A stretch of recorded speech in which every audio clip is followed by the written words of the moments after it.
It's my great pleasure to be here and introducing you to our speakers. Now, many of you will already know Guy. I think this is his third appearance at the festival.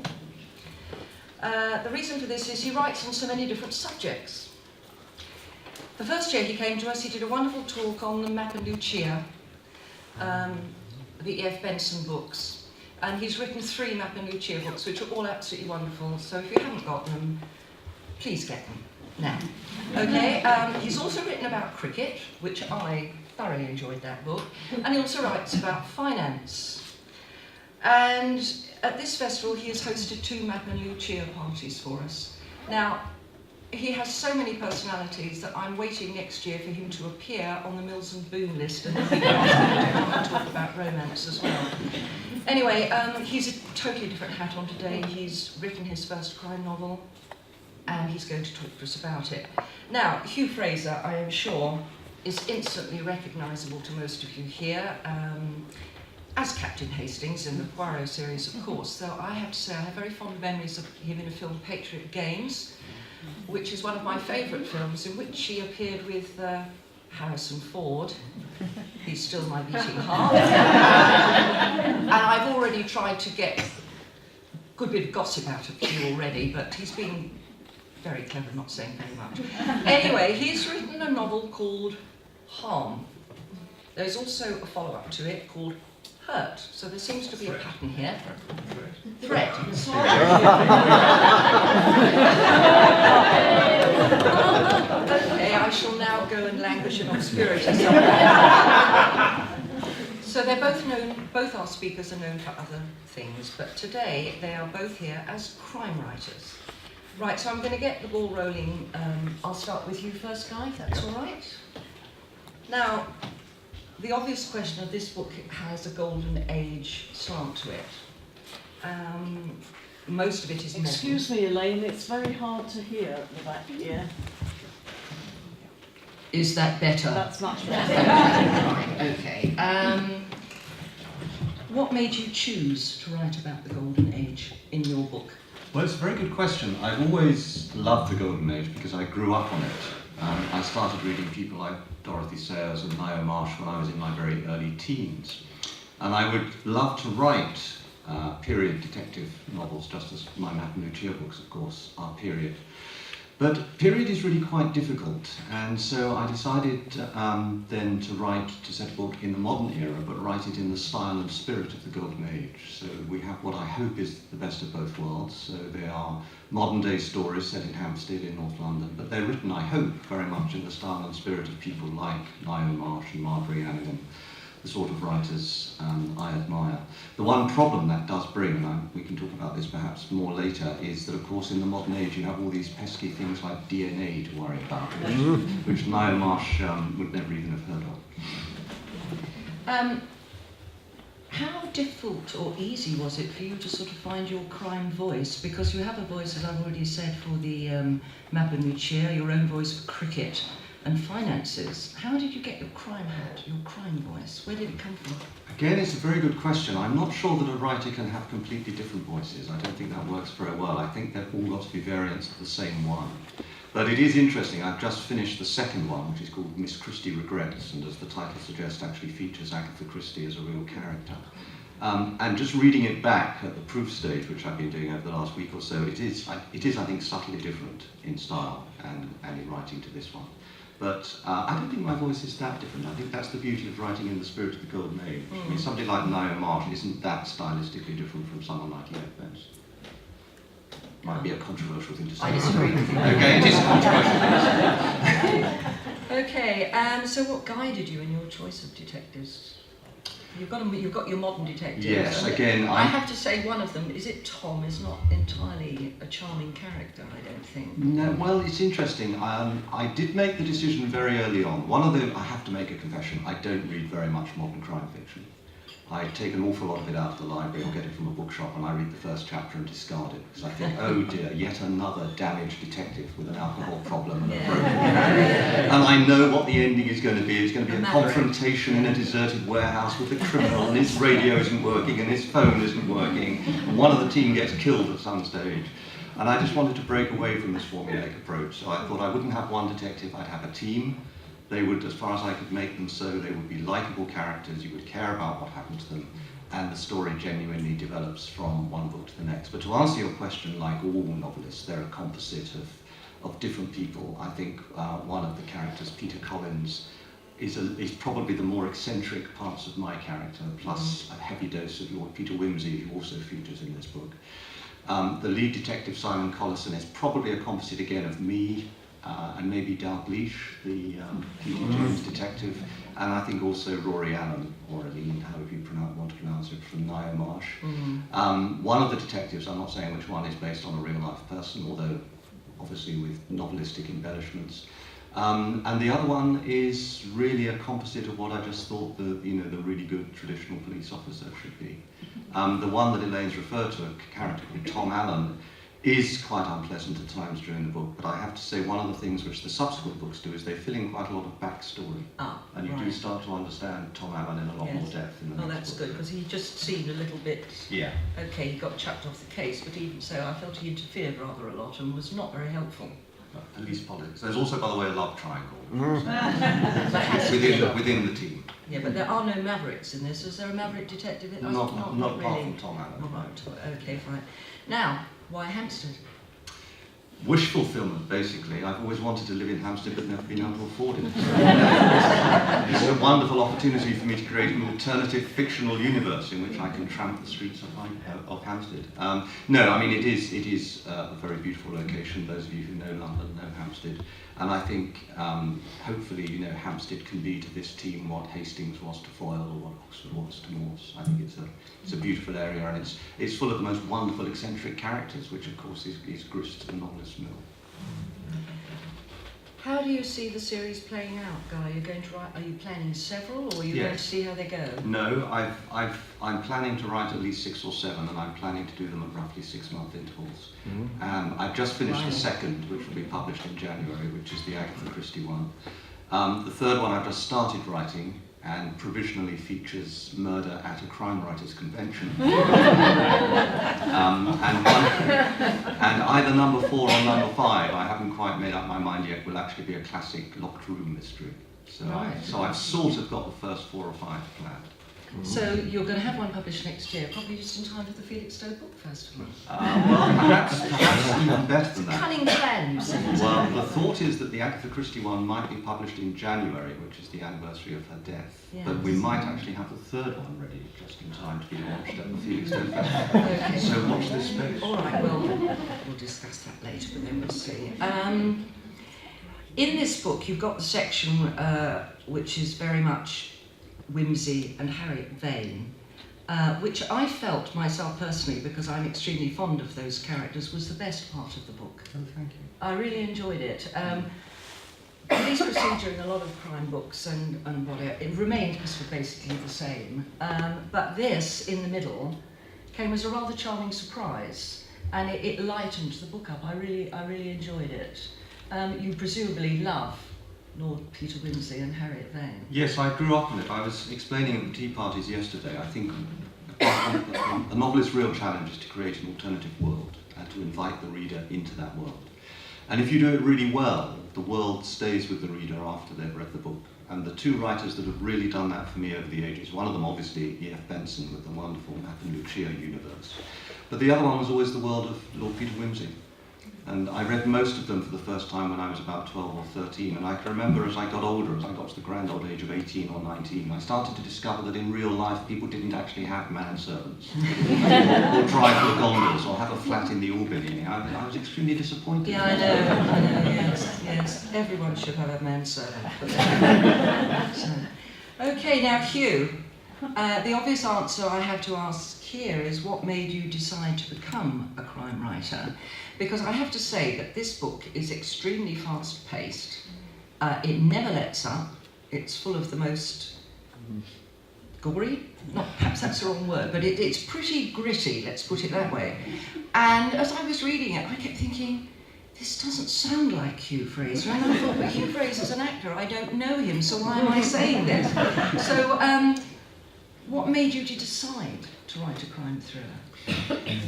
Well, I'd written a couple of plays about 20 years ago or so, and I had some.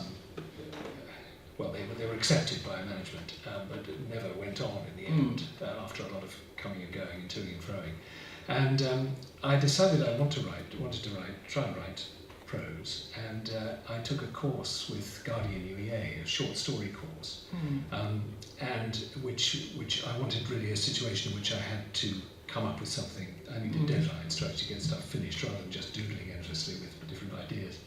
And I enjoyed the course very much, and towards the end of it, I showed the beginnings of that novel to the course tutor, and she said that she thought it had potential and that I should go on with it. So you just went on and did it? Yes. Now the thing is about it that it's a double timeline, which is a narrative sort of, which I love. I love stories with double timelines in it.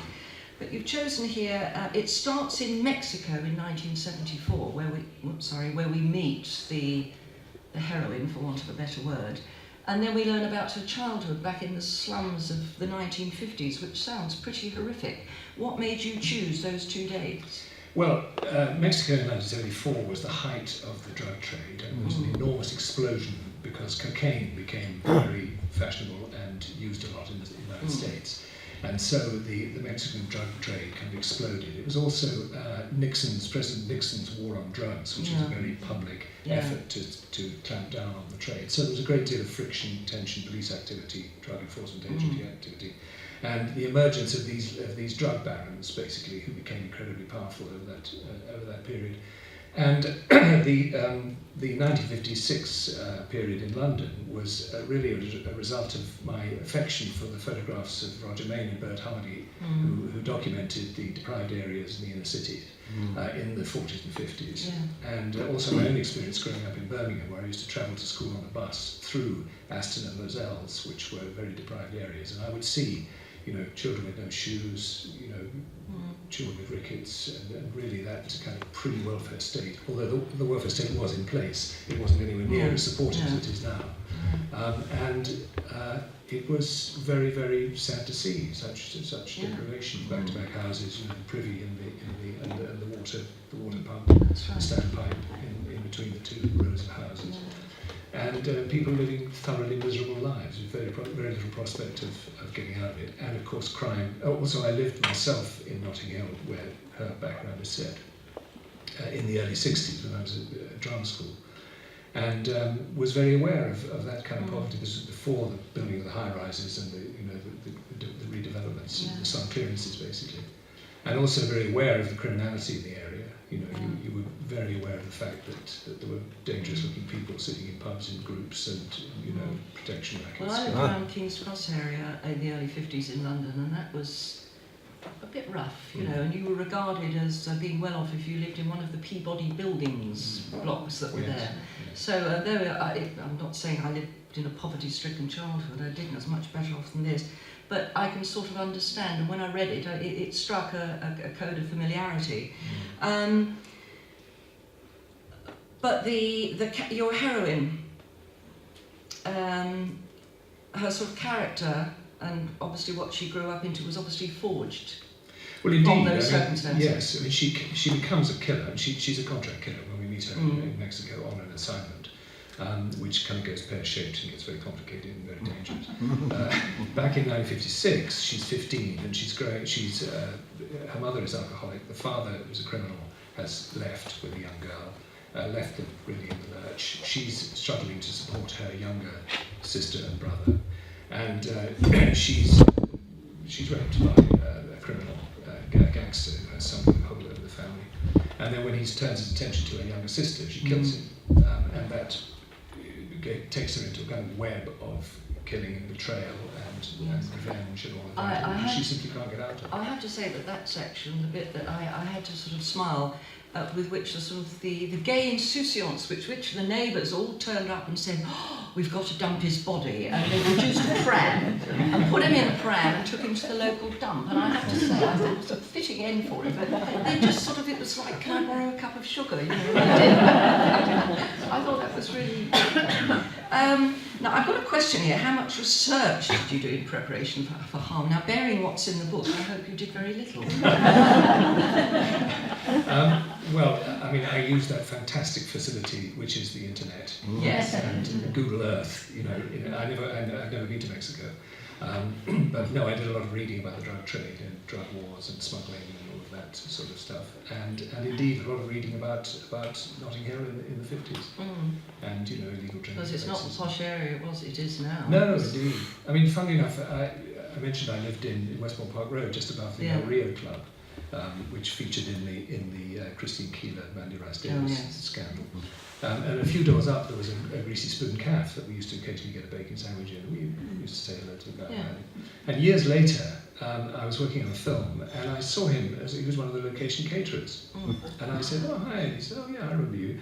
I said, "How come?" Because suddenly the cafe wasn't there. He just, one day we went in, disappeared. I said, "We missed you. What happened?" He said, "Well, I was forced to keep stolen property in my basement, people I was paying protection to. And they used to come in the middle of the night and dump cases of this and that and the other, and then they'd come in the middle of the night and take them away again." And he said one night I went downstairs and I looked, I was getting a bit worried about this because it was all getting a bit heavy, and I looked in one of the boxes and it was full of guns. Oh. So I thought it was time to leave. Okay, now another obvious question that I have to ask is why a female protagonist, and also it's written from her point of view. You are a man, first person, yes, she's a woman. So how did you put yourself in her place? It really wasn't a conscious decision. I started the description of the hotel in Mexico, which is the first couple of pages, and she just walked in, I'm afraid. Yes. She just tottered in on her high heels and got to go for it. Now, I'm going to ask a question here which is just a personal thing for me. Why is it in the present tense? Because I find it very difficult to get into books written in the present tense. As I said, this is only my own personal opinion. I forgot after a few chapters that it was in the present tense because it was so well written and it drew me in very quickly. But I always think it must be quite difficult to write in the present tense when we automatically talk in the past. Well, I wouldn't really know because I've only, both books are in the present tense. Yes. Writing it or in the So third you didn't person. even think about it, it just happened, I'm afraid. Oh, Yeah. well, don't apologise. Anyway, now you've got a sequel. Okay, remind me what it's called before I call it the wrong name again. Threat. Please, Threat. Thank you very much. Is it the same character in it? Yes, we meet Rena in 1961 Yes. in London. She's moved from Notting Hill to Maida Vale. Yes. She's in a block in Maida Vale with her girlfriend, Lizzie, a few doors up. Yes. Lizzie's now become, from being basically a sort of fairly middle-of-the-road prostitute, she's now a dominatrix. And, entertains very interesting clients. I hope you're taking notes because this really means this book's going to be. Now that's another thing. In the book, Harm, I was rather taken aback at the sheer amount of sort of stabbings, deaths, murders, decapitations, and something else which I won't go into detail about, and it slightly took me aback. And I thought, again, I went back to what I said earlier, is this really Hugh Fraser? But, it made me look at you in a whole new way. I know I am associated with Hastings, who hasn't got it. But I have played other parts. I mean, about 10 years ago, I murdered Julie Mackenzie. Really? Knife across the throat. I never knew that. I've obviously missed out on this exciting part of your life. Okay, fine. And that was P.D. James, this guy I mentioned, actually. Was it? P.D. James, yeah. Which one was it then? PG? Death in Holy Orders. Oh yes, that is a vicious one. All those nasty monks poncing around. But I mean, I must say, both of my books, they're an entertainment. Oh, they are. They're very These are not entertaining. great works of literature. Shed a new light on the human condition. Well, they might. Well, no, I think that we unless you're on the Booker Prize list, you're not regarded as a great literary person. I mean, quite frankly, putting on the Booker Prize list doesn't make me think that at all, but never mind. Now, again, the obvious question. You were in the Poirot series for many, many years, and you've recorded the Agatha Christie books as audiobooks. And when I heard you'd written a book, I was expecting obviously something completely different. And as I read it, one of the thoughts that came into my mind was, well, he certainly wasn't influenced by Agatha Christie. So how did you manage not to be, in a way? Well, it's interesting because when you're filming a series, you don't really think about the overall plot of the story of what you're doing, because you're focusing very much on what you're filming on any one day. Mm-hmm. And you're nearly always filming scenes out of sequence as well. Yes. And so you really just, you don't really think of the thing as a whole.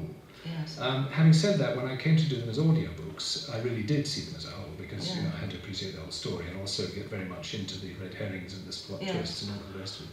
And I realised just how extraordinarily talented she is. I mean, as a writer, the intricacy and skill with which she puts her plot together is quite breathtaking.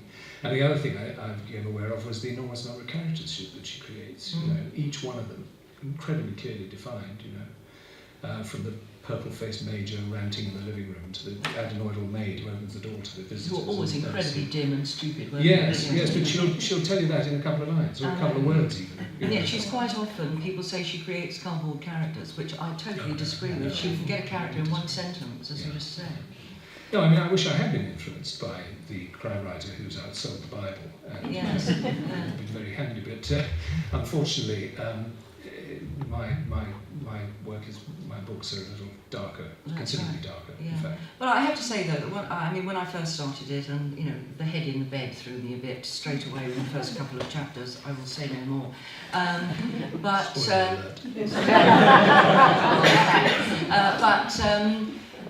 thought, blimey. And then when I got going, I began to think this is a very filmic book. Because the chapters are sort of dum-dum-dum-dum, really punchy, they almost filmed themselves in my mind as I was reading it. Is that an accident, or do you... Yes, it is. Absolutely. The whole thing's an accident, quite if you read books about how to write a crime novel, it says, first of all, you must get your plot sorted out in your Act 1, and your plot point, and your climax to Act 3, and so your final confrontation, and you're either writing this style of book, or that style of book, or this Greek myth, or that Greek myth. And I just ignored all of that. I found if I sat down and right, I'll now construct my plot, within 10 minutes I'd be making coffee and doing the ironing. And do ironing, do you? Anybody got any ironing? Well, funny enough, yesterday when I was chairing, there was two writers talking yesterday morning, two women writers, and they said exactly the same thing. You've got to write 10,000 words a day, and all they end up doing is pottering in and out and making cups of tea and doing anything but writing. And do you find it that difficult? Yeah, that was one aspect where I did bring a little bit of discipline. I went in at 9 o'clock in the morning and worked till 1 with strict breaks, like a 10-minute coffee break to 11, and, a break every hour just to move around a bit. I did use a bit of discipline on that level, yes. Guy, can I ask you, do you write when inspiration takes you, or do you have to sit down and think, well, I'm going to do it now? A little bit of both, really. I mean, I'd like to echo what Hugh says. I hope nobody here actually teaches on a creative writing course. But my first piece of advice for anybody who wants to be a fiction writer is ignore anything you're ever told on a creative writing course, because you are taught to plot it out almost like a project plan, chapter by chapter. And that may well work for some. I'm being frivolous. That may well work for some people. I don't knock it at all. It doesn't work for me. The way I work is I create the characters first. And then I sort of just go into a bit of a trance with a mug of tea and sort of let the characters run. I wind them up and let them go, and I run along behind making notes. And that's really, but sort of halfway into my detective novel, I realised that in crime fiction that doesn't really work, because you have to sort of have an idea of who the murderer is, how he did it, or how she did it, or who it might be. So you then get one of these sort of oh shit moments where you have to sort of go into refuge or retreat with sort of a bottle of gin and sort of half a dozen bottles of tonic and try and work out exactly what happens next. It's gin and tonic you use quite a lot in conversations. I do. Yeah. Not just in conversation. Yes. In fact, I don't know if any of you saw the Shelfies photographs for the festival. The giveaway in my one was there was a bottle of gin on the bookshelf. No, I mean, my fiction definitely, the Mappa Lucia and this is character-led, and I genuinely, when I start, this is quite honest, I don't know the ending when I start. The ending comes to me as I write. But then you must have to have a vague idea, because if you say his characters can sometimes just take off and do what they want, and you have to follow them. And if, say, you have a character you think, oh, I'm going to make her the murderer, she's a nasty piece of work, she would do him in. And then 2/3 of the way through, you suddenly realise that's impossible because the character has taken you somewhere else. Does that happen? Yes, it happened in this. The actual murderer in this book was actually my third choice. And the one I've just finished, again, the actual murderer turned out not to be the person I had in mind, the person I was setting up. Right. So I see. So as you said, it totally negates any instruction about how to write a novel. You just got to... I think you need to be true to yourself. I think you need to find your own voice and you need to find your own characters. I sat for 2 years on the judging panel of the first novel award for the Society of, well, not the Society of Authors, the Authors Club. And it was a deeply depressing experience because most of the books I saw, frankly, complete rubbish. They were all the same. They were all written to the same formula. They all had the same sort of central, unlikable characters. And it was just a deeply distressing experience. So my advice is write what you know about. So, for example, I've been a lawyer, and there's a lot of stuff in here which is either courtroom procedure or police procedure. And find your own voice and make your characters and be true to them. Let them take you where they want you to go. And I've been a contract killer, so... Yeah. You will be handing out business cards. Planning and contract killer. Okay, well, I've got a lovely list of questions here, but I also want to ask, is there anyone in the audience who would like to say something at this point or ask a question? Anybody? Are you planning a murder, Cheryl? I want to ask Hugh, how easy was it or difficult was it to take off the actor's hat and put on the writer's hat? Or was there a bit of the character that you played in Trudy James, was that always, thank you. Yeah.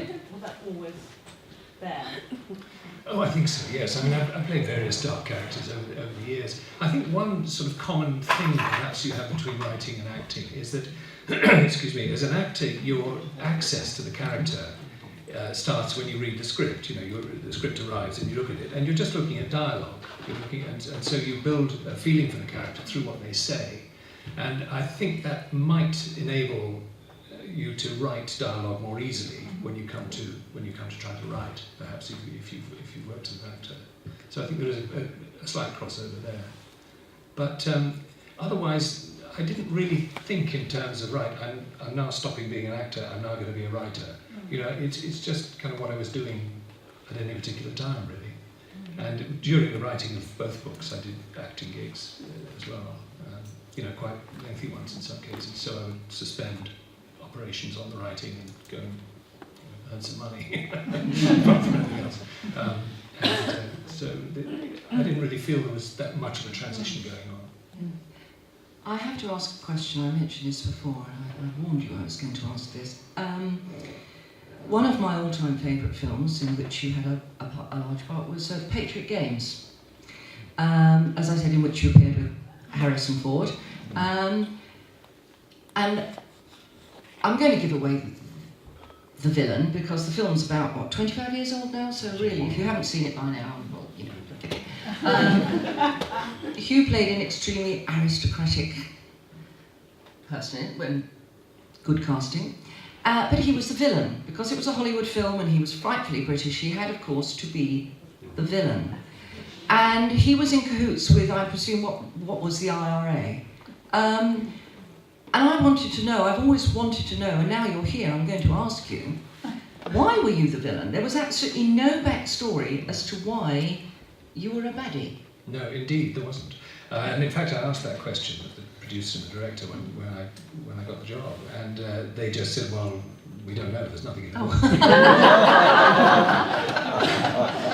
They basically said, don't worry about it. You know, right. It was a Tom Clancy novel, and you know, we looked through the book and there was no backstory at all for the characters, so we really don't know why.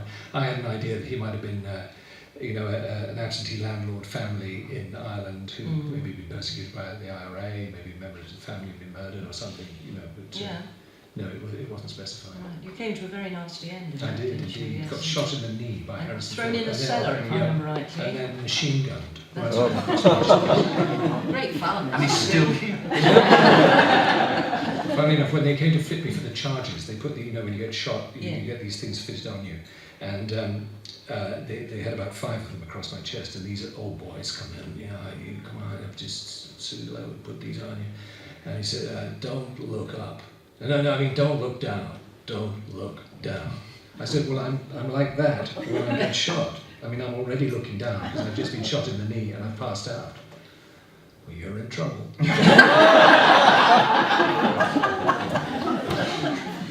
Okay, and I know this has nothing to do with the book, so indulge me, people, but what was Harrison Ford?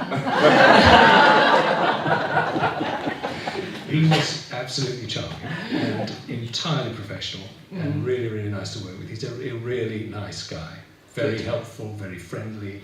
The action stuff, I mean, you mentioned where he threw me. Actually, it wasn't me, thank God, it was a stuntman. Yeah. For the one, but I did have to kind of land on, so that he could grab me and shoot me in the knee. And he was absolutely. Very often people get a bit carried away in that situation. Yes. They get nervous and they Yeah. start. He was completely controlled. He said, "Okay, I'm going to pick you up like this. I'm going to put you down. And I'm going to. Is that okay? So you all right with that? And I was so grateful to him because very often those things can get quite dangerous. The director's going, "Come on, we got to get through," all that stuff. So he was great. Really Good, great. I'm glad to know. He was that. everything you It was everything I've ever dreamed of, yes. Because he does come across sometimes as being a bit of a grump, Well, it's funny that because he's actually very funny. He's very amusing. He loves to laugh and stuff. Yeah. Samuel L. Jackson as well was so really funny. The two of them, He's cool. He's yeah, cool. Yeah. seriously cool. Cool, yeah. But the two of them had a lot of crosstalk. Well, going as I suppose the thing is, as an actor and somebody like Harrison Ford and people who come to book festivals, you get asked the same questions over and over again. I've never been asked that before. No. But perhaps that's why Harrison Ford can occasionally come across a bit grumpy because you think, oh God, not this question again. But of course, for people who ask you questions, they're new to them, they're new questions. Well, Harrison's he's a man who just goes about his job. He's not got no airs and graces. He's not going to go do an interview and say, I've got to impress here, I've got to build up my profile. Yeah. He'll just answer the questions. That's good. All right, perhaps we can try and get him to come to Felix. It's interesting what you say about motivation, actually. I don't know if any of you are familiar with the works of Anthony Berkeley. He's one of my favourite Golden Age writers. And he wrote an essay on crime fiction in, I think, about 1930, and that the whole theme of his essay was that the detective book was in the process of becoming the detective novel. And that sounds a rather sort of pretentious distinction to make, but he went on to explain what he meant was that up until then, the detective book had largely been a puzzle of who, when and how, but he thought that it was increasingly going to become a puzzle of why. And it's interesting because if you look at the shape that modern crime fiction has taken in both of these books, the central question that's being asked is not so much what happened, but why did it happen? Why did particular people do particular things? And I think whether you write thrillers or whether you write noir or whether you write more traditional crime, I think increasingly now that's what people are really interested in, getting inside the character and working out what their motivation was. Well, I think that we've had a lot of Scandinavian noir over the last 10 years or so, which has become incredibly popular. And again, in the talk yesterday about the Golden Age, Martin Edwards was just saying there's just been such an explosion of interest in it. And why do you think that is? I think it's partly a reaction. I mean, again, without wanting to sound too pretentious, I'm a great fan of Hegel, and what he says is that basically any movement or cycle carries within itself the seeds of its own counter-cycle or counter-movement. And that you see that in history and politics and economics and all sorts of things. And I think it's the same with this. I mean, I'm a huge fan of Scandi noir. I particularly like the Martin Beck books, which are referred to in here, which really sort of started the whole Scandi bandwagon rolling. But there has been an awful lot of it. And firstly, inevitably, with quantity, you must get a decline in quality sooner or later. And secondly, I think a lot of people are just getting a little bit fed up with books which all read the same. The sort of crime writers I really admire, there's one actually sitting in the front row over there, but are people who write something different, who are just really good writers, who can give you something different, something quirky, something edgy.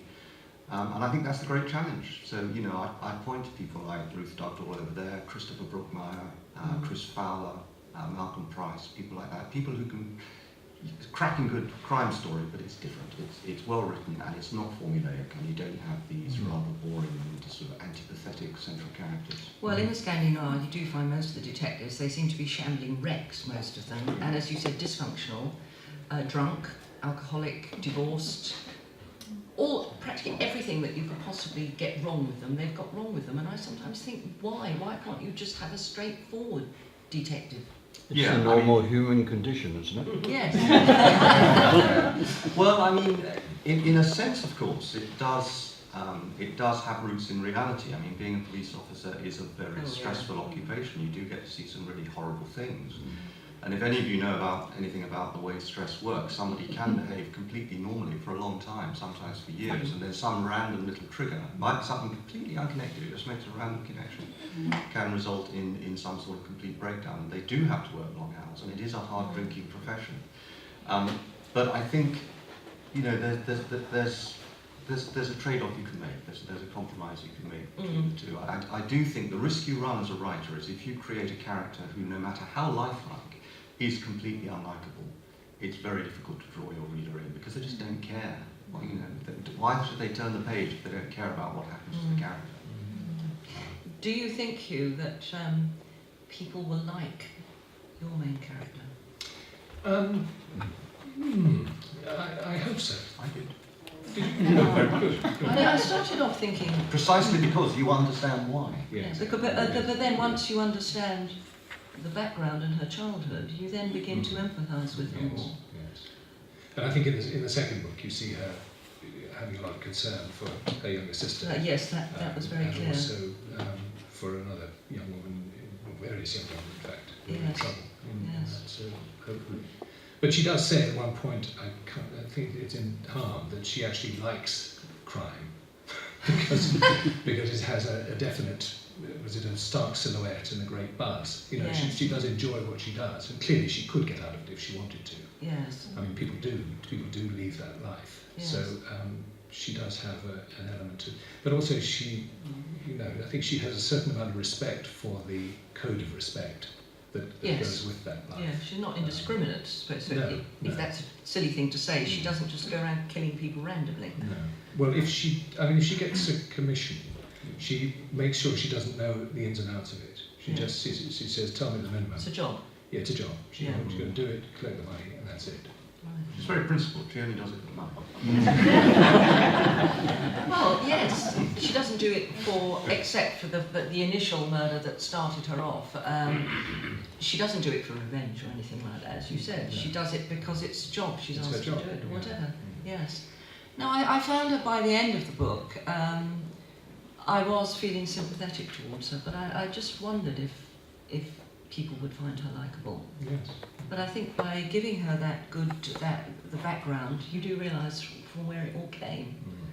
Do you think you could ever write a book like that, Karen?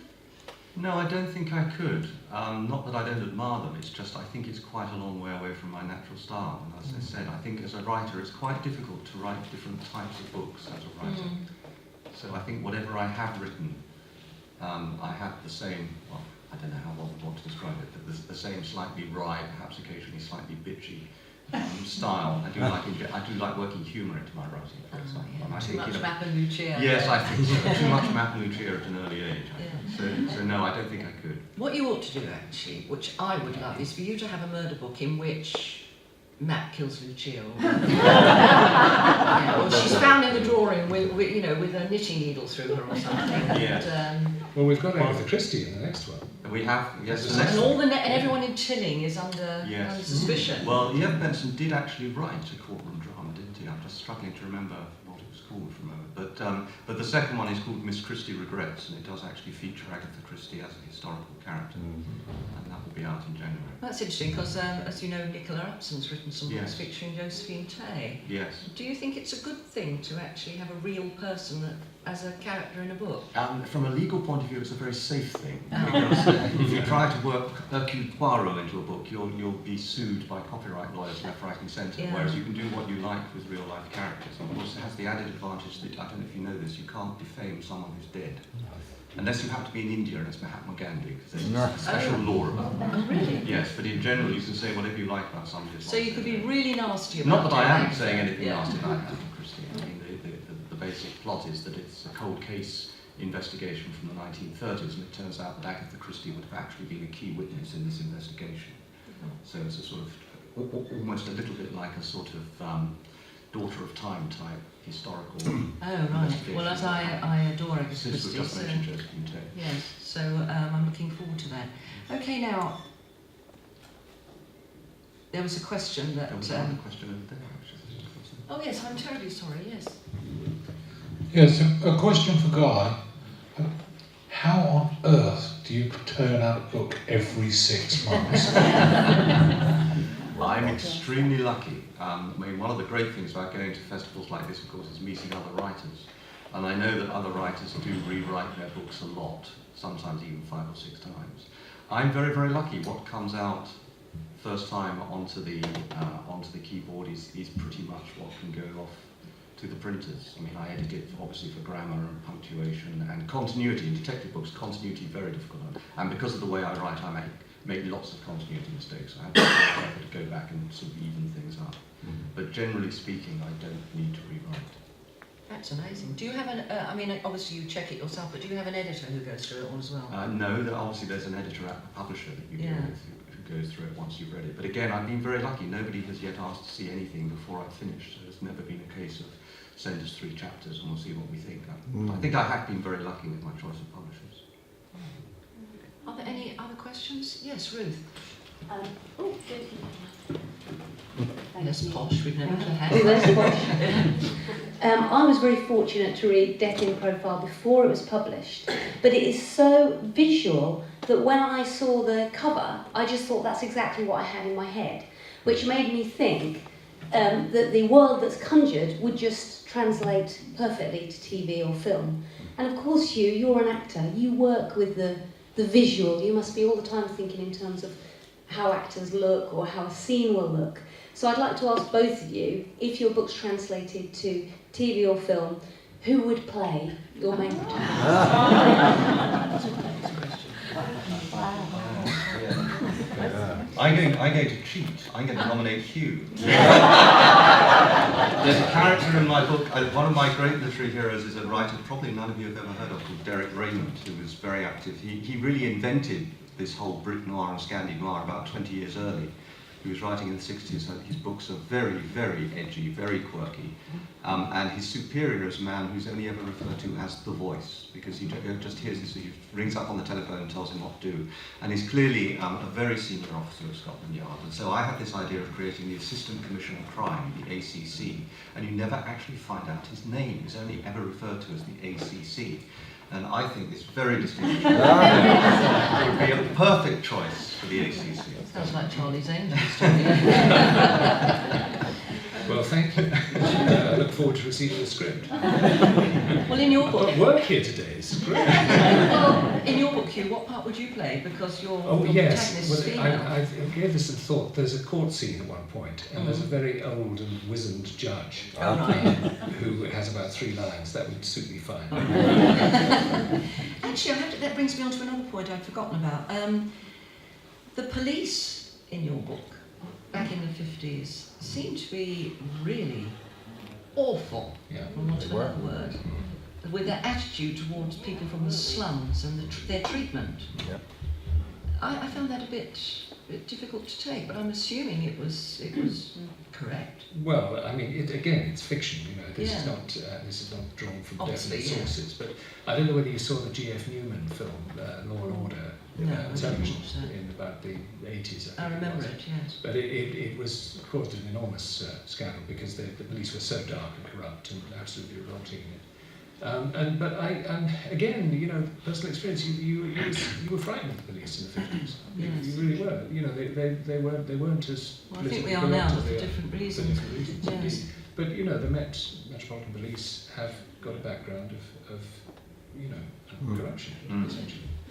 And certainly, I can remember being extremely frightened by the police on the odd encounter I had with them. And again, research.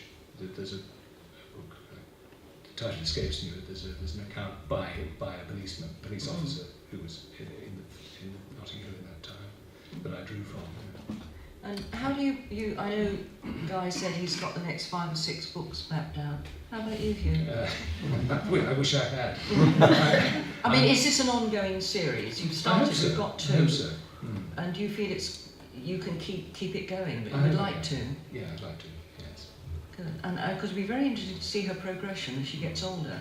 Now, the second book. Remind me of its title again, please. Right. Now, you say she's in the 60s. Yes, she's 20. It's 1961.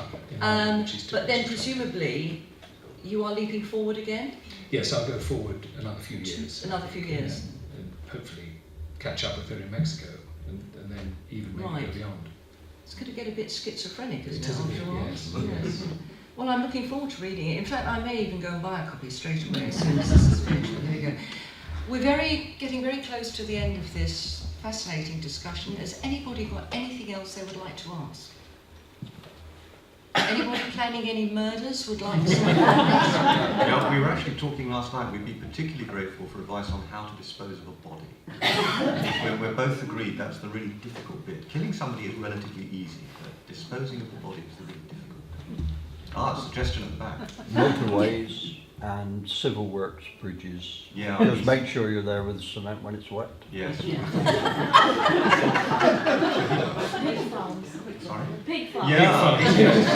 We did have that suggestion as well. Yeah. But can they cope with the bones? That's what we Yeah, want. in white they can. What about They teeth? can. But there was What about teeth? What about teeth? Teeth are quite difficult. There's a Lee Child's Jack Reacher book in which there's a pig farm where they dump the bodies and they eat them all up. Yeah. So it works. Yes, they used to do that in medieval times. Did they? Yeah, the latest Ellie Griffiths. Sorry? Body, all that's left is a few little bones and a couple of teeth. Oh, right, there you go. And that's overnight. That's in less than 24 hours. So you really ought to take the teeth out first. Yes. They went time. Well, of course, if you had false teeth, you'd have to take them out Yes. because you wouldn't want the body to be identified, would you? Well, that's it. Yeah, that's why I used to take all the That's teeth. it. I did have one very good suggestion at breakfast from somebody actually, which was that you could actually plant the corpse in the middle of a murder mystery, and everybody would just assume it was an actor playing dead. I mean, it's not a trick you can pull indefinitely, but it might give you a valuable few hours head It all start. depends on the actor, of course. I can think of a few who would suit a role like that eminently. There we go. At the back. Cornish tin mines. Oh, yes. Provided there wasn't a sudden spike in the price of tin. They were trying to reopen the mine. Think, played out Cornish tin mines. Thank you for that. You could actually, assuming you could get access, put it into the core of Sizewell A, which is not liable to be dismantled until, I believe, 2098. So it wouldn't be discovered. So till you'll be then. dead by the Yeah. time they come. Wouldn't there be the sort of teeniest little radiation leak? Yeah, but it's only a short time. You'll survive. So you just wipe out sort of southeast Kent. Can I get you a card? We are going to Are have you a chat. taking notes? Yeah, no, I'm going to be in touch. Yes, if you live anywhere in the Deal area, you should be very worried. Well, I have to end up with again asking these questions of Hugh. That how much do you enjoy playing Hastings to David Suchet's wonderful Poirot? Oh, I really enjoyed it. It was a great time. Yes. And I mean, David is extraordinary to work with. His professionalism is well known, but he really does lead from the front. Yeah. I mean, it's well known that he is in character all the time on the set. Yes. So I go, excuse me, please, could you give me a cup of tea? The minute the moustache goes on in the morning, he'll be chatting perfectly normally in makeup about last night's television or something.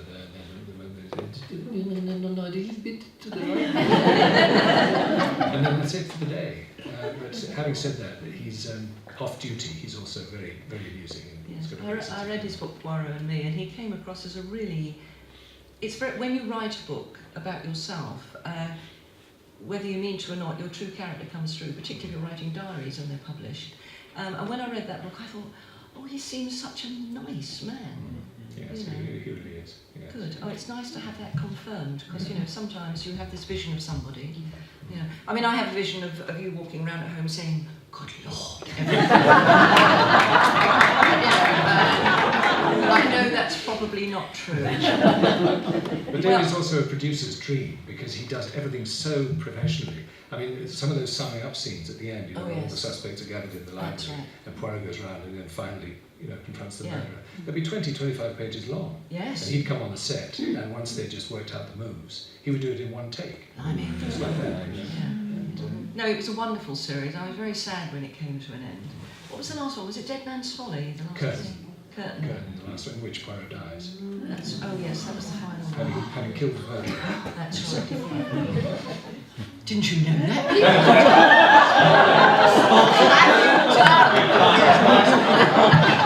Apologies. But of course, towards the end, I did feel some of her books, Agatha's books, obviously, as she got older, weren't so good. But that one, I gather she wrote in what I call her golden period, and she locked it away in a safe That's right. to be done after she After she died. died. Yes. So it really is a powerful book. And the description in the book where Hastings goes in and finds his old friend curled up in bed, and in the TV series, I found that really quite moving, that scene. It was very emotional to play, actually. Yes, It was, I can imagine. For everybody, the whole crew, and you know, when we did the final scene, when you know, Yeah. and David came out and made a little speech in the studio, you know, thanking everybody for Oh, that. It was good 25 years. it was, wasn't it? I remember when the first one started, and I think I've seen every single one of them. I'm not sure I agreed with the dramatisations of some of the later ones, particularly one where they completely changed the identity of the murderer, which really irritated me. And I think the whole series was absolutely brilliant, and I'm glad that Suchet was able, with you, to complete every single Poirot story, which is really, I mean, that'll never be repeated. Never. Well, Kenneth Branagh is now going to play. So I gather, we were talking about this yesterday. Yeah, he's producing, and he's going to play Poirot. So we'll see, but Kenneth Branagh is such a wonderful actor. I'm going to give him the benefit of the doubt till I actually see it. We shall see. We shall see. Anyway, ladies and gentlemen, we've come to any more final questions or hints on how to dispose of a body or... Tribune Harrison Ford. I need tips. Sorry? Any I need tips as well. Harrison Ford, that's brilliant. He can play Poirot. Yes, yes. There we go. Anyway, everybody, thank you very much for coming. And I want to say an enormous thank you to Hugh, who I only met for the first time this morning, and is as delightful and charming as I thought he would be.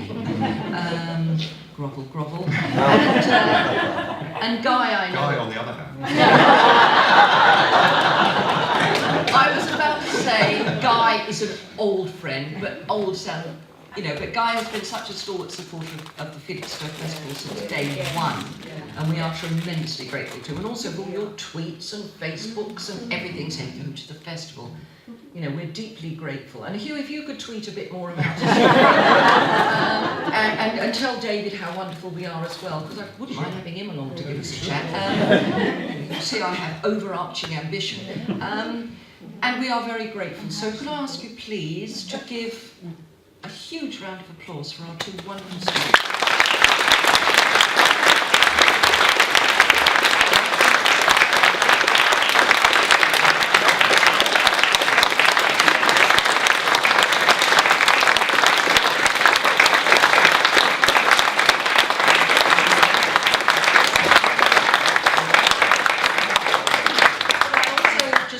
You that the books are on sale in the bookshop, and Hugh and Guy will be around there in a few moments when they've gathered their breath, and will be very happy to sign any copies for you. And this is a final thing on behalf of the Felixstowe Book Festival. This is its 4th year. It's now well established and it's becoming very successful, but of course we need the usual thing, money. And I'm not going to ask, there's no one going to come round with a plate or anything like that. But we are starting off the Friends of the Festival. There will be further details on the website, but there are some forms at the moment round at the bookshop. The ticket office. It's at the ticket office, thanks Meg. So if you would like to take a form, fill it in and return it to us accompanied by, you know, a bijou checkette, we'd be very, very pleased to receive it, because every bit of support, if we got